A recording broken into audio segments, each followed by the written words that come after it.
Tonight, you are quite proactive in averting hunger in Africa as Russia, Ukraine go to war. Buhari thumbs up African Development Bank. Race to presidential villa. Governor Ben Ayade notifies Buhari of intention. So if you ask me the question, am I running? My answer is that I am running because the president have said, you go while I watch. Nigeria's diversification journey making headway. In the last 7 years, 6 tech companies have become unicorns, companies valued at over $1 billion each.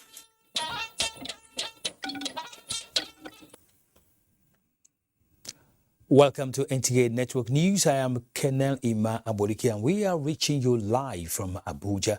Adeola Komia Kere is in our Lagos studio while Diba Baris Yedomanweke is in Port Harcourt. You can follow this news broadcast live on our website nta.ng/live and all our social media platforms displayed on the screen for updates. Let's start by telling you that Nigeria has thrown its weight behind efforts by the African Development Bank towards averting food crisis in Africa in response to the Russia-Ukraine war. President Muhammadu Buhari, who said this while granting audience to the president of the bank, Dr. Akinwumi Adesina, described the proactive steps as a worthwhile enterprise. State House correspondent Adamu Sambo has the report.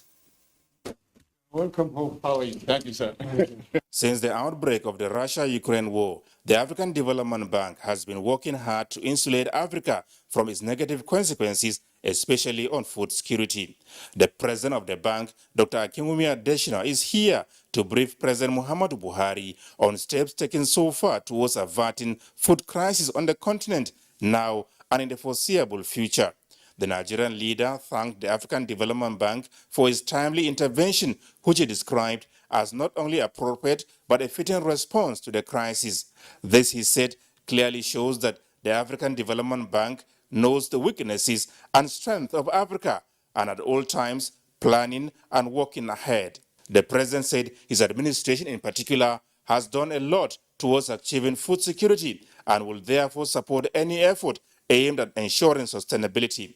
Dr. Akinwumi Adesina said the Russia-Ukraine war would surely create global problems, particularly for Africa, which imports a huge percentage of its food from the two countries. Already, he explained, the price of wheat has gone up by about 60%, and indications are that there would be fertilizer deficit of nearly 2 million metric tons, which will affect food production by about 20%. Dr. Adesina also estimated that Africa will lose about $11 billion worth of food, and coming shortly after COVID-19, that will be rather serious. And to prepare against the evil day, the African Development Bank has developed a $1.5 billion Africa Emergency Food Plan, which is now before the bank's board for approval to avert food crisis on the continent and mitigate the impact of the Russia-Ukraine war. For Nigeria in particular, Dr. Adesina said at least 5 million smallholder farmers would be helped to produce 9.5 million metric tons of food. From the State House, Adamu Sambo, NTA News. In the meantime, President Muhammadu Buhari says the Commonwealth can become a real global power with improved collaborations on trade and security. This is contained in an article published in the Telegraph Monday ahead of the Commonwealth Heads of Government meeting scheduled to hold in June 2022 in Kigali, Rwanda. Citing the efforts undertaken by organizations such as the European Union (EU), the president says reducing barriers on trade relations and boosting collaborations on the anti-terrorism fight will help countries of the Commonwealth achieve a united front in ensuring improved economies and security. President Buhari called for cooperation to explore and more readily to deliver individual and collective outcomes, as well as question on how Brexit will continue to affect countries. In politics, Governor Ben Ayade of Cross River State has formally indicated his interest to contest the 2023 presidential election on the platform of the All Progressives Congress. This was while addressing journalists after an audience with President Muhammadu Buhari behind closed doors. State House correspondent Adamu Sambo reports. The Cross River State Governor Ben Ayade was emphatic that he did not come to the nation's seat of power to inform the president of his intention to run for the presidency, rather to assure him of his preparedness to assist in producing a worthy successor. But at a media briefing shortly after his engagement with the president, the governor expressed the belief that he has what it takes to sustain and improve on the legacies of the Buhari presidency for a peaceful and prosperous Nigeria. So I want to announce to all of you that I, Professor Ben Ayade, Governor of Cross River State, God willing, will go out there and also try to effect the process of bringing value to support the president, to see that the next president of Nigeria is in tune with his projects, his key projects, and ensure that they are sustained and continued, and those that have not reached finish line, take them to finish line and develop an agenda that can indeed show that he has laid the master plan for the progress and prosperity of this nation. And I'm willing to stop at any point where it becomes necessary that I find that my interest does not align with the directions of the president. So if you ask me the question, am I running? My answer is that I am running because the president have said, you go while I watch. Governor Ayade said he is not unmindful of the enormity of the tax ahead, but maintains that as senator with a record 41 bills and governor with the highest number of factories ever built by any state government, he is capable of charting a pragmatic course for the country. So priority number one is security. And security will be security which is based on a digital approach to dealing with issues of security. I also have to deal with the issue of unemployment. Unemployment is at the bed and at the heart of this country. We must have a framework that guarantees jobs and must mainstream young people into contracting scheme. Day one, we would have reconstructed an economy that has a steady power supply, which creates the employment and reduces the security. President Muhammadu Buhari also granted audience to the governor of Sokoto State, Aminu Waziri Tambuwal, but details of their discussions held behind closed doors were not disclosed. From the State House, Adamu Sambu, NTA News. Now, the federal government's ongoing drive to extensively unlock the full potential of the country's non-oil export economy is gradually yielding results. Vice President Yemi Osinbajo says the commitment will be reinforced by all stakeholders towards achieving the best possible outcome. The Vice President gave this assurance while declaring open the 2022 National Conference on Non-Oil Exports with the theme Export for Survival. State House correspondent Jide Onifade reports. A walk through the exhibition stand reveals efforts of most micro, small and medium enterprises in the country working to scale up the quality and packaging of their products to meet international standards. And the Vice President says government understands and fully appreciates the extensive impact that this will have on the people of the country. Some of our best stories, of course, are in the tech sector. In the last 7 years, 6 tech companies have become unicorns, companies valued at over $1 billion each. And all of this between 2 recessions. So it's evident that there is a lot that's going on.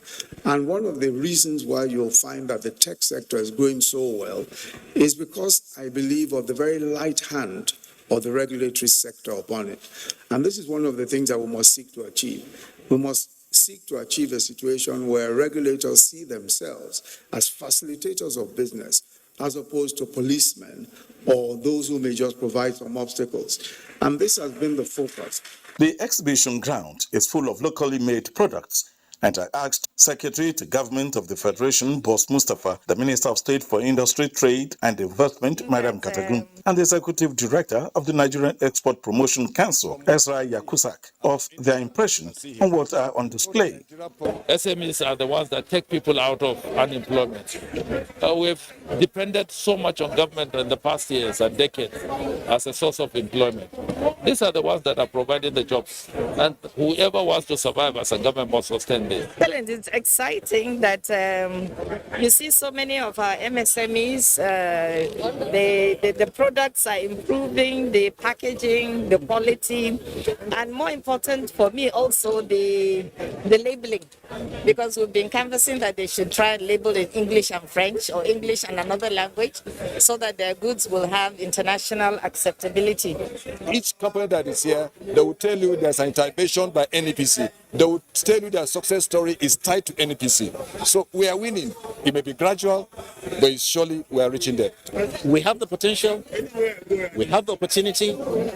Let's just tap into it. And I'm sure as we are doing, we have generally dived into it and we're doing, and hopefully, this is the in thing now, and not oil anymore. The technical session of the conference will look into emerging issues, disrupting Nigerians' non-oil export and innovative solutions, strengthening institutional capacity for effective trade facilitation, and financing Nigerian non-oil export value chains, as well as sustainable market access for Nigerian non-oil export, among others.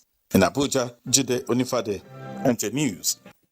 We now go to the National Assembly, where our Senate suspended all items scheduled for consideration at Tuesday's plenary in honor of late Nse Epeong, who represented Oron Federal Constituency of Akwa Ibom State.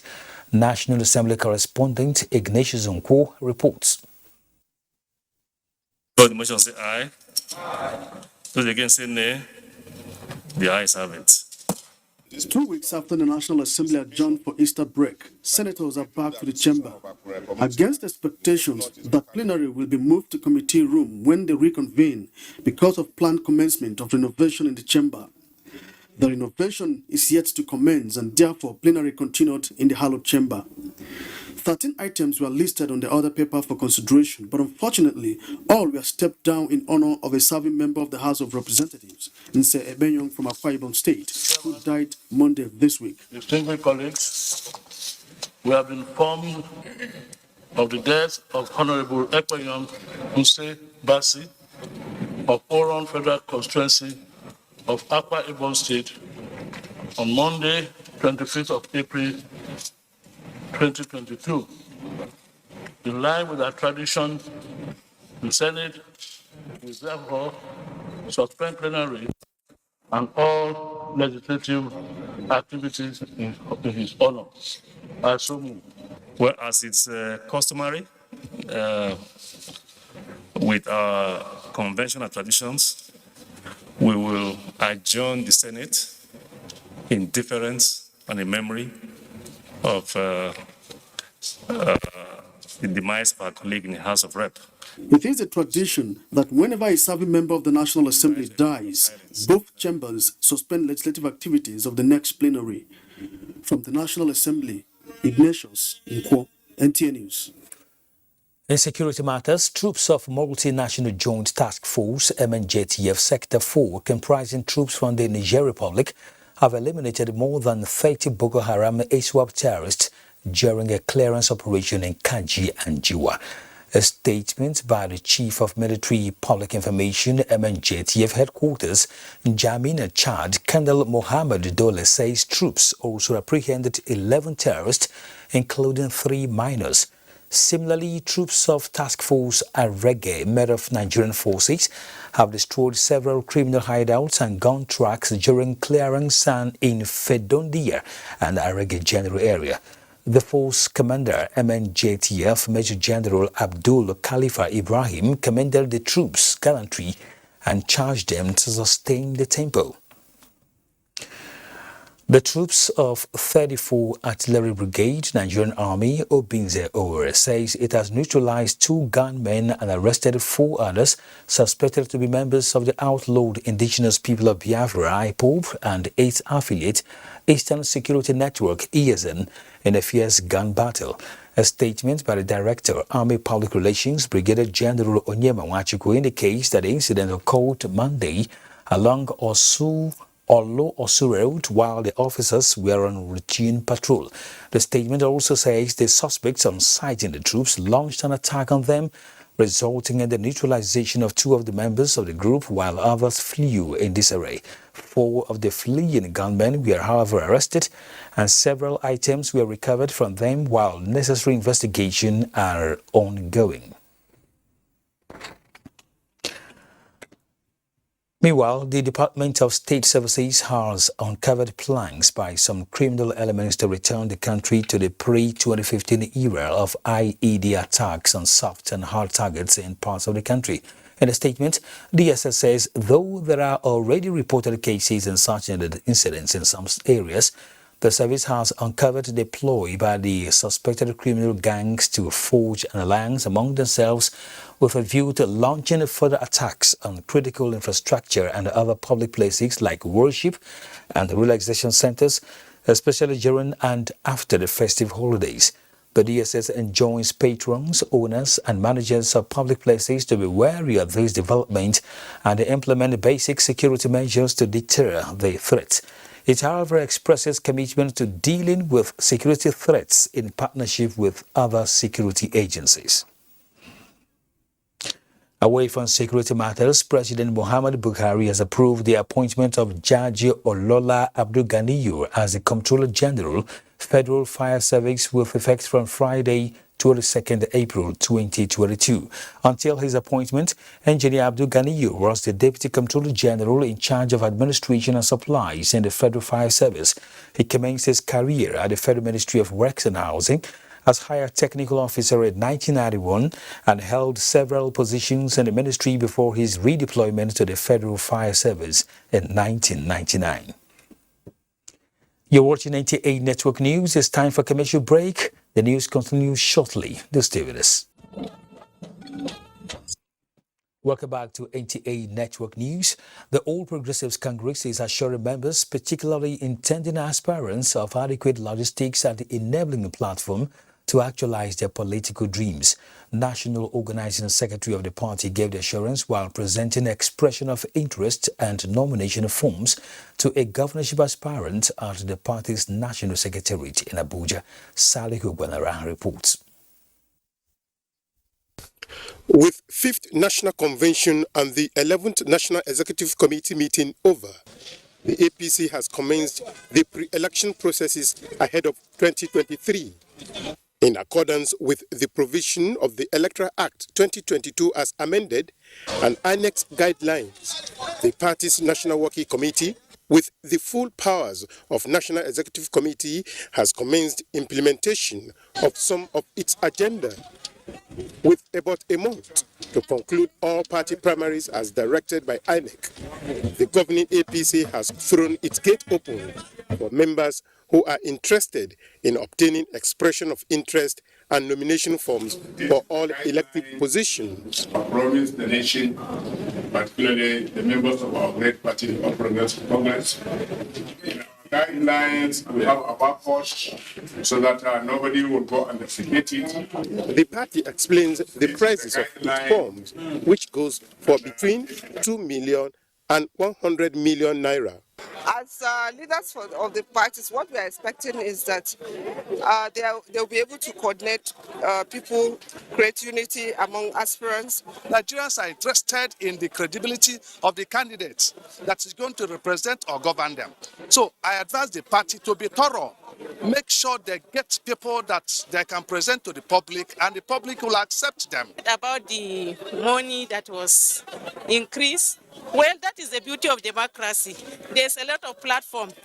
It's where you are interested. If you cannot get it here, you can go to other party. Party members agree that all positions are worthy of the amount and advise on transparent, free, and fair pre-election processes. From the APC National Secretariat in Abuja, Saliu Gwanara, NTA News.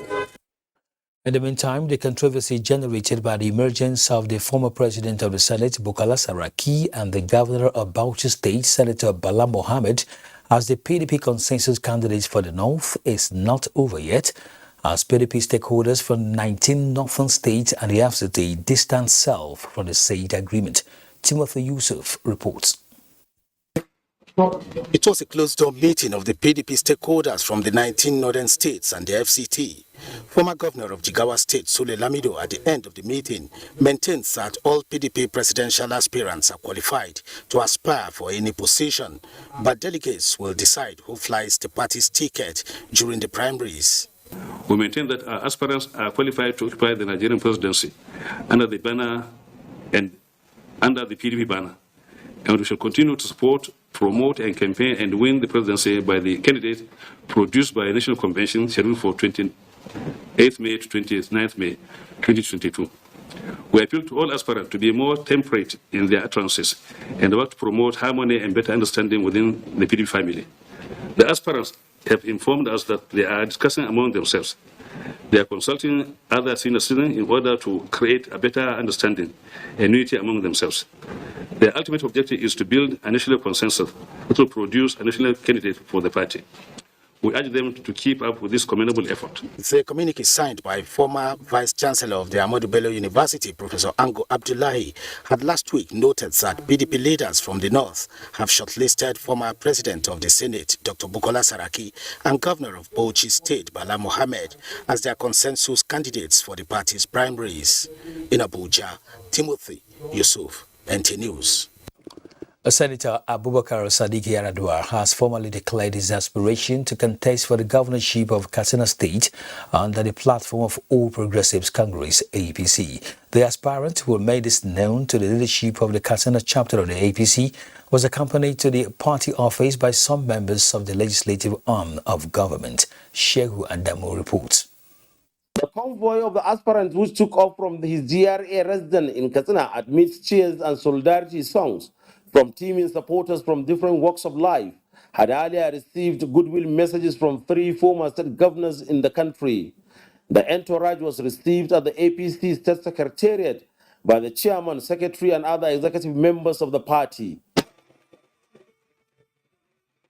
Presenting himself as aspirant for the office of the governor of Katsina State in the 2023 gubernatorial elections, Senator Abubakar Sadiq Yaradua said his desire to aspire for the #1 position in Katsina was born out of the urgent need to address the current security and economic challenges in the state. To revamp the fortunes of our state, we need a leader with credible and impeccable character, incorruptible, courageous, bold, brutally honest, and empathic. In their separate speeches, Chairman and Secretary of the Katsina State Chapter of the APC, Mohammed Sani Ali Udaura and Shitu Suleiman Shitu, promised to be fair to all aspirants. A cross-section of the political associate of the gubernatorial aspirant described Senator Abubakar Sadiq Yaradua as a politician with vast experience, capable of fixing the socio-economic challenges bedeviling Katsina State. The citizen needs a strong-willed person that they will push forward, who is willing to sacrifice his life for them. And I found that in Honorable Sadiq, distinguished Senator Sadiq Yaradua. Senator Sadiq Yaradua, he is the most experienced politician in this state. Among all these contestants, he is the most competent, most qualified. Senator Abubakar Sadiq Yaradua, who worked at the 3 tiers of government, holds master's degree in business administration, political science and international relations from University of Sussex, Brighton, United Kingdom. He is currently undergoing PhD studies at the University of Hull in the UK. In Katsina, Shehu Adamu, NTA News. Now, INEC says the suspension of the continuous voters registration exercise in some parts of Imo State is still in effect and advises the public to disregard any information on the contrary. In a statement, the Commission says it is not unmindful of the imperative of giving every eligible Nigerian the opportunity to register and vote in future elections, but the safety and security of citizens involved in the exercise is of paramount concern. INEC appeals to the public to discountenance the purported resumption of the CVR in the 3 local government areas of Osu, Njaba and Ihituboma, as such statements are capable of misleading the public and further jeopardizing the safety of registrants, officials and the Commission's facilities. At the appropriate time, the Commission says it will announce any new decision on the matter after due consultations. Away from politics, the Federal Road Safety Corps will be deploying 25,224 personnel and 580 patrol vehicles to cover identified flashpoints across the country during Ramadan celebration. Corps Marshal Boboye Oyemi announced this during the official flag-off of the 2022 Salah Mega Rally in Abuja. Oyemi Ajayi has details. Few days to Salah celebration. Plans are already in top gear to ensure hitch-free vehicular movement to and from different parts of the country, including the FCT. For the Federal Safety Corps, it is time for another round of enlightenment of motorists, especially on the need for safe driving without alcohol, amongst others. This time around, the location is Area 3 Central Area of the FCT, and the message is mainly to achieve zero fatality through public enlightenment campaigns. Safety observation is paramount in the journey, and it is he who arrives safely that celebrates. You see our drivers doing red light almost on consistent basis. This also is not good for us. Corps Marshal Federal Safety Corps Boboye Oyemi, represented by the Corps Public Education Officer Bisi Kazim, reveals that strict enforcement of law on offences such as speed limit violation, overloading, drunk driving, amongst others, will be taken seriously. They have to drive defensively. They do not have to overtake. They do not have to overspeed. They do not have to overload their vehicle. They must prepare to journey safely into the Salah celebration. And to be mindful that there are other road users and to observe the rules and regulations as has got to do with road. The Corps Marshal, however, echoed the fact that road traffic crashes don't just happen. True safety is a shared responsibility. In Abuja, Oyeyemi Ajayi, NTA News. And talking health, a renewed collective resolve has been recommended towards ending malaria scourge with Morten, a pest and insect control product, aside the many malaria interventions by governments in highly endemic nations. This is just as Betex Communications stands alongside the government of Nigeria to mark the World Malaria Day. Charles Alpha reports. On a day when governments and partners gathered to unite against common enemy, malaria, Morten insecticide is pushing for the immense use of the product as cost-effective way of preventing the disease. They identify prevention as one of the major cost-effective ways against the spread of malaria in Nigeria. That is in line with this year's World Malaria Day focus, which is advance equity, build resilience, and malaria. Prevention is cost effective. With prevention, you don't have to think about going to the hospital. You also lose man hours when you go to the hospital. Last year, we launched the Fight to End Malaria initiative, whereby we want to do awareness, and we also want to drive access to our different products that we have in Nigeria.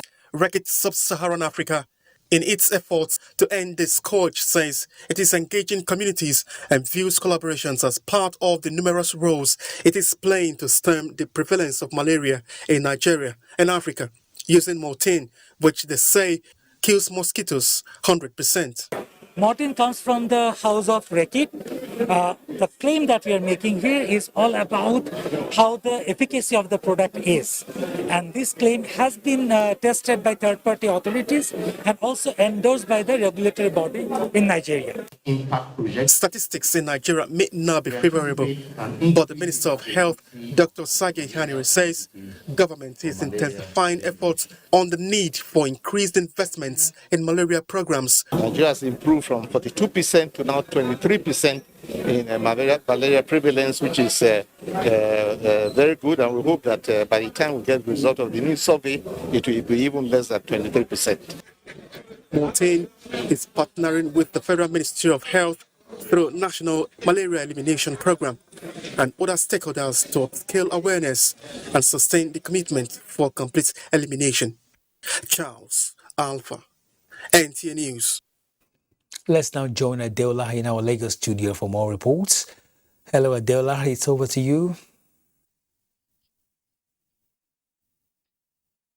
Hello, Kenny. Thank you.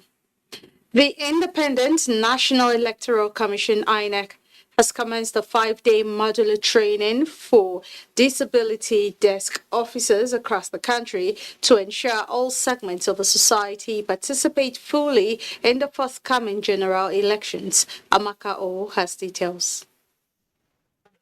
Global statistics indicate that persons with disability make up 10 to 15% of any given population. In Nigeria, the figure is about 20 million. This data is necessitating the need for INEC to build the capacity of disability desk officers of the Commission across the country. My expectation at this particular bridge workshop is to get myself equipped with relevant knowledge and skills. And as well,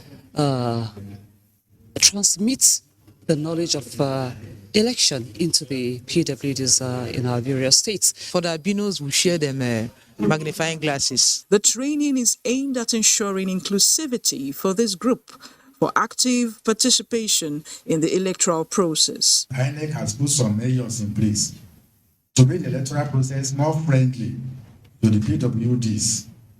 Some of these measures include creation of regular interactive platforms, provision of braille ballots, sign language interpreters. Sections 54, subsection 2 of the Electoral Act 2022 empowers the Commission to support persons living with disability. The bridge modular training is part of the Commission's strategic plan of action, designed to sharpen and enrich the working knowledge of our new desk officers. The training is in partnership with the European Center for Electoral Support. This workshop will further consolidate all efforts geared at ensuring the full inclusion of PWDs, eliminating barriers which prohibit their full participation as voters and candidates. After the training, it is expected that desk officers will become foot soldiers to implement policies for persons living with disability, especially as elections are fast approaching.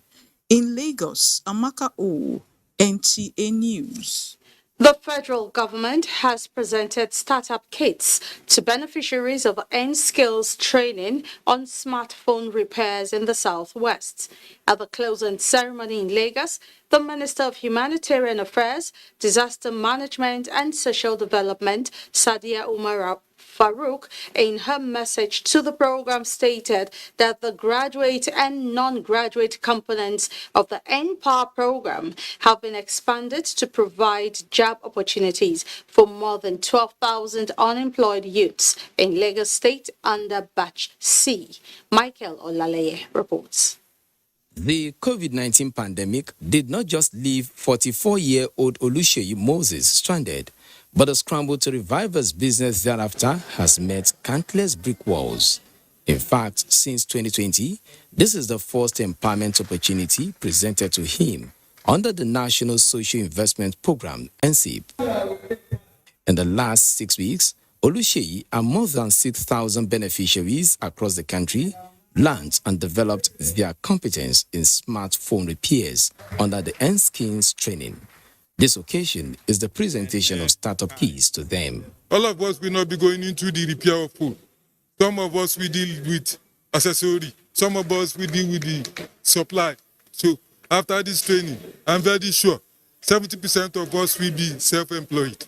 Apart from improving the standard of living of the most vulnerable, inclusiveness calls across board, and in Lagos State, out of the 62 beneficiaries, 10 are persons with disabilities. This will be self-independent, self-employed, and they will be able to give back to society.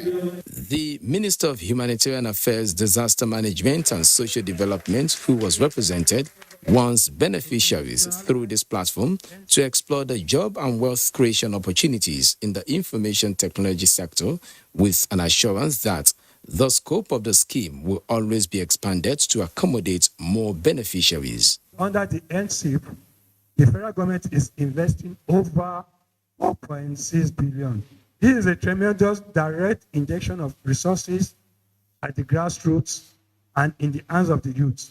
It's laudable because, phone is held by everybody, so the market is there. And through this, our youth will be able to earn a living. Beneficiaries were presented with reworked soldering station, digital multimeter, set of precision screwdriver, repair toolkit, and magnifying lamp to further boost their learning process. In Lagos, Michael Olaleye, NTA News. Those are the stories from Lagos.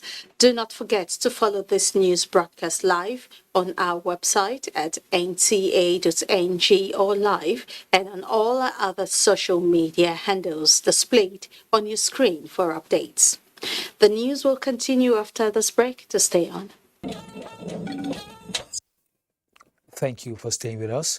Political parties in Nigeria have been tasked to keep elections and election-related differences aside and join hands with the federal government in the onerous task of containing insecurity. President Muhammadu Buhari threw the challenge while hosting members of the business community and the leadership of political parties to the breaking of Ramadan fast. Describing insecurity as a common enemy bedeviling the country, the president looks forward to seeing political parties working together with the government and finding lasting solutions.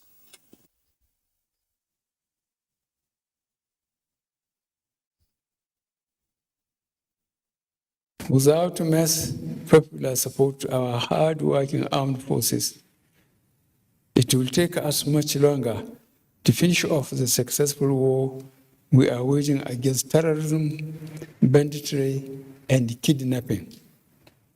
Our country must be kept safe for progress and prosperity to be entrenched. President Buhari also urged the private sector to complement government efforts in poverty reduction and job creation for the young people, saying his administration has done exceedingly well in improving the business climate. No administration has done as much as we have done in the creation of a climate best suited for business, big and small, to thrive. We will continue to make it better. We will equally continue to count on the support of the private sector to improve economic growth and create new job opportunities for our teeming population. Government and the private sector working together have an opportunity to transform lives of people in ways that was hard to imagine in the past. Representatives of both the ruling and opposition political parties as well as business community assured the president of their support, understanding and cooperation as he prepares to leave lasting legacies in the critical economic sectors for posterity. In the course of a pursuit for political victory, to do anything that will harm this country or harm democracy. We have no other country but this Federal Republic of Nigeria. Sir, we at the Interparty Advisory Council, we are preparing very soon to give you an award of Hero of Democracy. The signing of the 2022 electoral law is a paradigm shift that will guarantee peaceful, acceptable, and all-inclusive elections in this country. Those who will lead us after you must be those who will be able to complete all the projects you have started. We're grateful that the East-West Road is ongoing and it will soon be completed. We're glad that the second Niger bridge is being completed. We're glad that quite a number of infrastructural developments are taking place in the nation, but there is a need for continuity. Up next, business news with Benny Adams. Thank you, Kenny, and welcome to Business. We start by telling you that with the launch of the Export for Survival policy by the federal government, experts are advocating increased collaboration between government and private sector to boost food production for sufficiency and exports, in addition to quality control, access to markets, and finance. Knowing also very well that our total production is pretty much lower than our consumption. We're consuming over 300 million tons of food product, processed food products. And 42% of that is not produced locally, so that deficit line can be covered. I mean, I'm talking about numbers of 28 trillion to a deficit of about 10 trillion plus. And taking a look at the energy market, oil prices opened slightly higher on Tuesday after falling sharply the prior session on worries that continued COVID-19 lockdowns in China would eat into demand and as the US dollar rose to a 2-year high. Brent crude futures were at $102.57, up 25 cents, and US West Texas Intermediate contracts climbed to $98.70, up 16 cents per barrel. Both contracts had settled down around 4% on Monday, with Brent down as much as $7 a barrel in the session, and WTI dipping roughly $6 a barrel. And a quick look at the markets. Investors gained 13.57 billion naira as the all-share index inched up by 0.05% amid positive market turnover to close at 48,568.57 basis points as against 0.17% appreciation recorded previously. Market capitalization stood at 26.183 trillion naira, 464.7 million shares valued at 7.012 billion naira exchange hands in 6,468 deals. Market closed positive with gainers as against 22 losers, topped by Multiverse at the end of today's session. And Transcorp, ICO, and Zenith Bank were the most active to boost market turnover, just as MTN and Seplat topped the market value list. That is business news. Network news continues with Dibabari in Port Harcourt. Take it from here, Dibabari.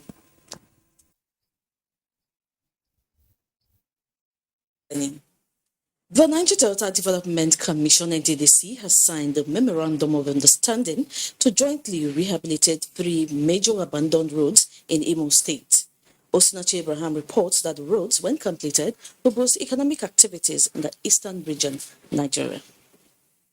3 major road projects to be jointly handled by Imo State Government and NDDC are the dualization of Port Harcourt Owerri Avo Adapam Road in Ohaji Ebema Local Government, the emergency repair of Unkwere Umudi Isieke Neze Road with drainage system, and the rehabilitation of Imerienwe Eche Road.